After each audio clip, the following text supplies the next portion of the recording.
Well, hello and welcome to episode number 5 of PECS and Politics, where I discuss politics while not wearing an awful lot upstairs. I do have shorts on, so don't get too excited. So today I'm asking the question, what price democracy? Some worrying news over the last few days. Jeremy Hunt, who is a Conservative Party member and also candidate, one of 2 candidates to become the next Prime Minister of the United Kingdom. Well, both he and lovely Boris Johnson are arguing the case that if they can't get a deal with the European Union, you didn't see that, if they can't get a deal with the European Union, then they will crash out, not their words, but they will crash out with no deal on the 31st of October. And Jeremy Hunt has already admitted that, yes, there will be costs and businesses may suffer, and some smaller businesses may indeed go out of business. They've already pledged money to supposedly support various businesses, particularly Jeremy Hunt has talked about supporting fisheries and farmery with money that Hammond, the current Chancellor of the Exchequer, has already stated, that ain't what the money's for, my friend. That ain't what that money is for all the other costs that are going to be involved if we crash out with no deal. That's why he's been building up a little piggy bank of money, several billions of pounds, to cover the extra costs that will be involved if there is no deal. Now, there are also various candidates who were running for the prime ministerialship. Now it's down to 2, but pretty much all of them, apart from Rory Stewart. Well, possibly even Rory Stewart, but there's also lots of Conservatives who say this, and there's also even some Labour MPs who say this mantra, who say this statement. They say there are 2 or 3 choices: leaving the European Union with a deal, leaving the European Union without a deal, or not leaving the European Union at all. And some of those people, particularly Brexiteers, but not always Brexiteers, people who say they respect the vote of the referendum, say the worst outcome would be not to leave the European Union at all.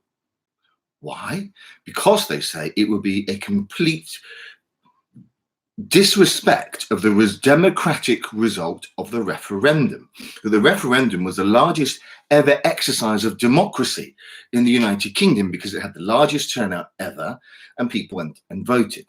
Now, of course, there are all these other arguments about the lies that were told, the finances that were used on both sides, actually, but how finances were used during those campaigns, the legitimacy of arguments, how well informed were people really to make that decision. And that's another argument. And I've already spoken how actually most people on both sides actually were not very well informed, and they didn't really know what they were voting for. But particularly Leavers didn't know what they were voting for. Well, they knew what they were voting for, but they didn't know about what they were voting for. Anyway, that's my opinion. And there are even many Leavers who I speak to and I've heard who even admit to it. But that's not the point. The question that I'm raising today is a question I've actually raised in another video that I've done, but it's become more relevant today because you've got Jeremy Hunt admitting that businesses will go under no deal. It will happen, and yet he's still campaigning for a no deal. He's still saying no deal is better than not leaving at all. So let's just have a quick think about that. No deal. Now, it could be that those people who are predicting lots of terrible things are going to happen, or that it's going to be pretty chaotic and no deal, maybe they're overstating the chaos. It could be. I hope in some ways, I don't know what I hope. I actually think the UK deserves what shit it gets if that's what they want. But, hopefully it's not going to be completely catastrophic, that you will get medicines, you will get food, you won't have to wait too long at borders, that lots of companies aren't going to shut down. But the likelihood is that there will be impacts. It does carry risks. Now, if at the best it doesn't go as badly as some predicted, but it still goes pretty badly, that's a risk that many politicians, particularly Brexiteers, are prepared to take. They think the cost is worth it. They think, yeah, they're rationing isotopes already. which affects a very close member of my family, which is going to piss me off. Isotopes which are used for radiotherapy, people who have cancer. Is it going to affect their survival? Is it going to affect their treatment? Who knows? But that's certainly a risk. And many of these politicians are prepared to take that risk.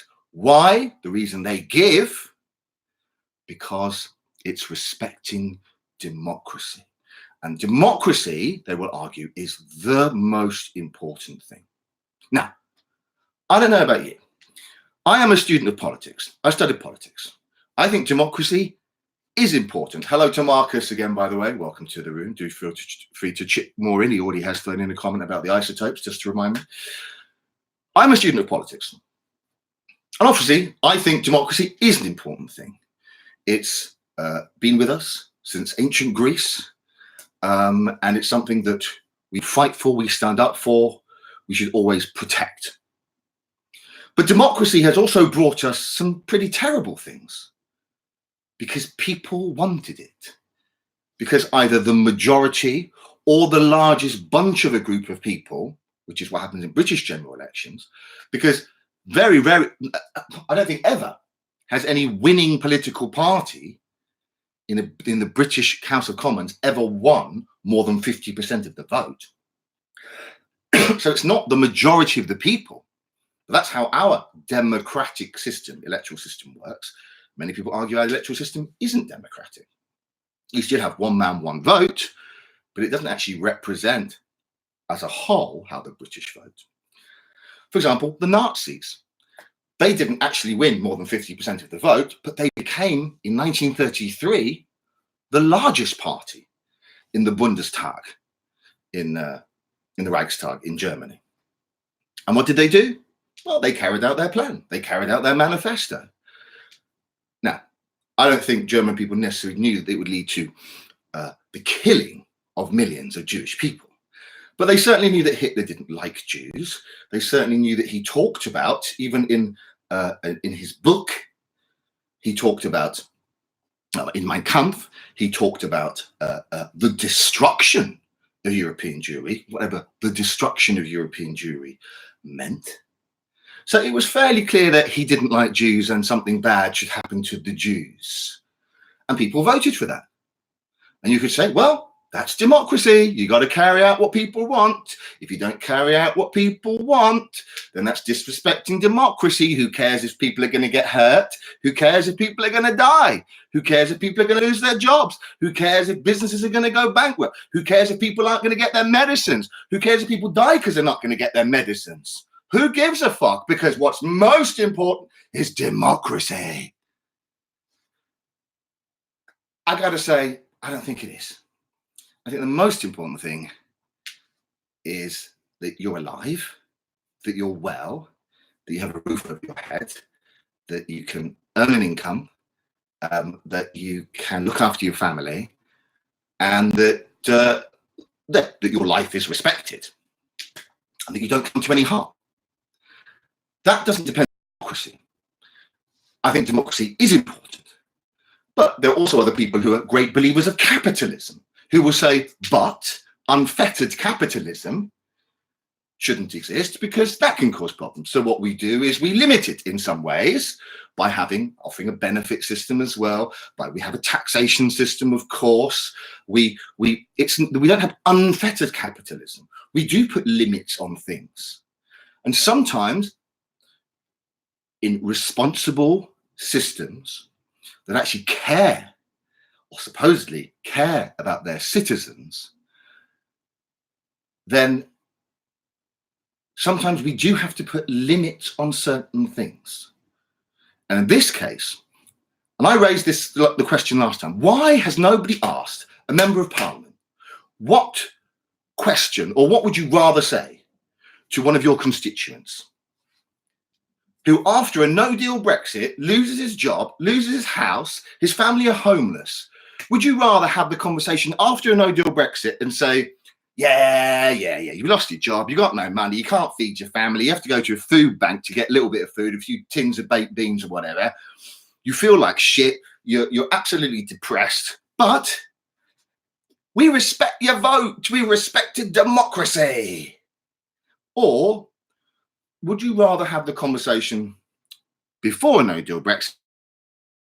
You voted for Brexit. We've tried to respect democracy. We think that is important.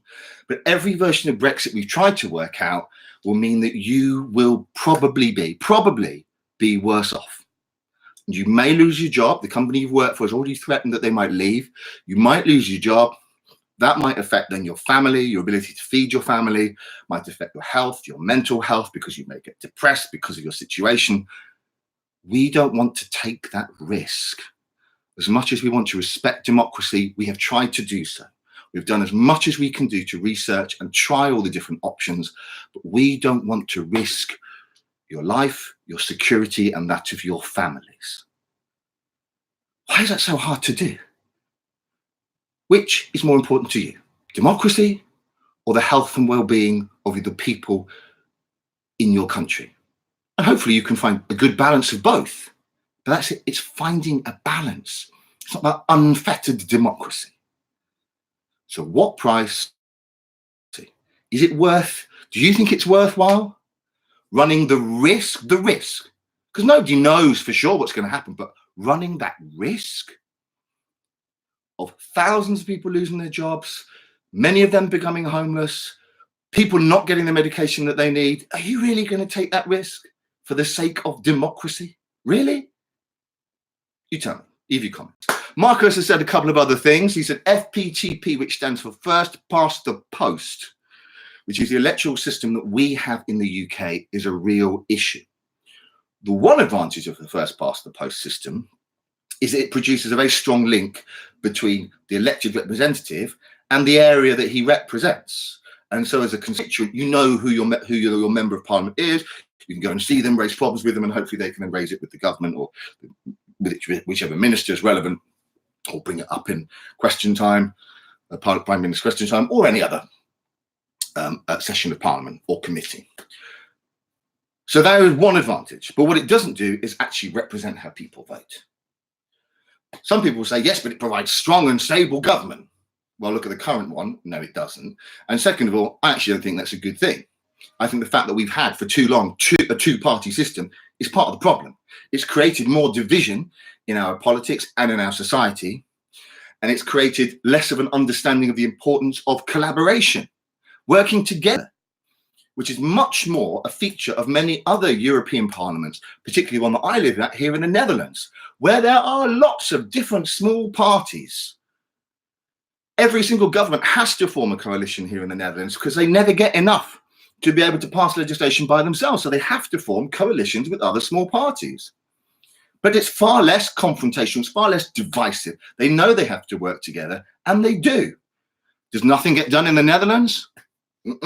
Well, the Netherlands is one of the most progressive countries in the world. Of course things get done and laws get made and decisions happen. Decisions are met. Of course the Netherlands functions. It doesn't fall to pieces just because it has a proportional system. So yeah, first past the post is a real issue and is part of the problem. It is part of the reason why our country is so divided, because it led from top down by the political system. Major problem. Democracy only works with an informed electorate. Indeed. Luckily, though, in general elections, that decision that you make, whether you're informed or not informed, you go and vote for somebody that only lasts for 5 years, and you can change your mind. And if all you're doing is voting because you like the way somebody looks, well, that's your decision to do so. It's not terribly well informed, but you've gone and you've used your democratic right to vote. If, however, with a referendum, like I mentioned before, you're going to vote on one particular issue, that unless you really have very good knowledge about that one particular issue, then your vote is pointless. Which is why I made the point last time that with the EU, most people aren't experts on the EU. I studied politics. I learned about the EU, but I still wouldn't say I'm an expert on it. And you're just going along and taking the advice of other people who either don't like the European Union, the right-wing press, or perhaps do like the European Union, but you're not going out and getting the information yourself and informing yourself, which is what you should have done. But anyway, so the question I leave with you is, what price democracy? You tell me what price you're prepared to pay. I'd like to hear your comments. Well, hear your comments. I think I'll read them, actually. Well, I'll read them out loud, so then I can hear myself saying them in various regional accents from around the UK. I'll just guess which one I think you have. Yeah, that'll be fun. All right, have a good day. Ciao for now.